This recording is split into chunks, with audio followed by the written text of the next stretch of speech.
Air কন্ডিশনের মধ্যে থাকা যায়, প্রতি মাসে বিদেশ সফর করা যায়, আত্মীয় স্বজনকে মন্ত্রী বানানো যায়, উপদেষ্টা বানানো যায়। রাষ্ট্র ক্ষমতায় যে বেহিসাবি কত ধরনের তৎপরতা দেখা যায়, তখন তারও ধারণা ছিল যে এইভাবেই বোধহয় চলবে।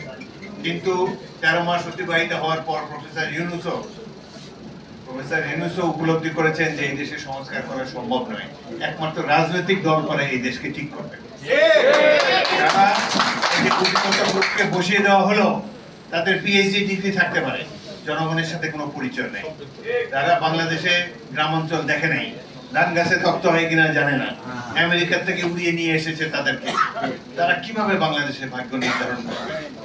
এদের সহযোগী হয়েছে এখন একটি রাজনৈতিক দল যারা 71 মুক্তিযুদ্ধে বিরোধিতা করেছিল, যারা 47 সালের পাকিস্তান আন্দোলনের বিরোধিতা করেছিল। সব সময় জনগণের বিপক্ষে থাকে তাদের অবস্থান। আজকে তারা বাংলাদেশের ভাগ্য নির্ধারণ করতে চায়। তারা তুলে এনেছে কি পিআর এর অধীনে নির্বাচন হচ্ছে। পিআর কি? সংখ্যানুপাতিক নির্বাচন। পৃথিবীতে সবখানে গণতান্ত্রিক দেশ আছে, 200 গণতান্ত্রিক দেশ আছে। এক এক দেশে যে যার কালচার অনুসারে, যে যার সংস্কৃতি অনুসারে, জনগণের অতীত অভিজ্ঞতার আলোকে সেই দেশে গণতান্ত্রিক ব্যবস্থা পরিচালিত হয়।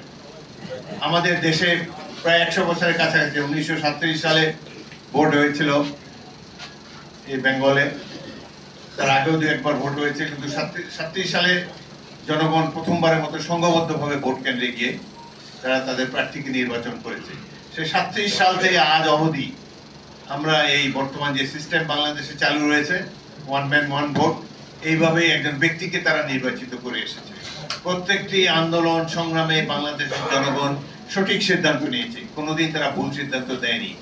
কিন্তু বর্তমান সরকারের এবং এই রাজনৈতিক দল জামাত ইসলামের কিছু কিছু লোক মনে করে যে আমাদের জনগণ ভোট দিতে জানে না, তারা অশিক্ষিত, সুতরাং ভোটের সিস্টেম পরিবর্তন করতে হবে। তারা সংখ্যানুপাতিক নির্বাচন বা পিআর বলে একটা ব্যবস্থা যেতে চায়।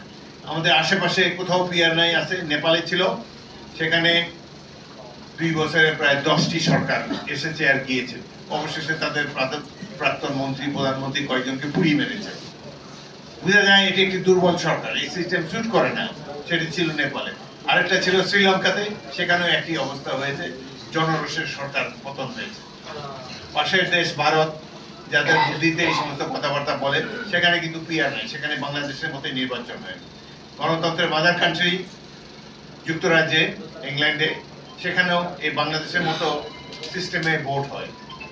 যদি এই পিআর সিস্টেম এতই ভালো থাকতো, তাহলে যারা 200-300 বছর ধরে যারা গণতন্ত্র প্র্যাকটিস করে এসেছে, তারা তো এই ব্যবস্থাটা, এই সংখ্যানুপাতিক নির্বাচনই তাদের দেশের জন্য গ্রহণ করত।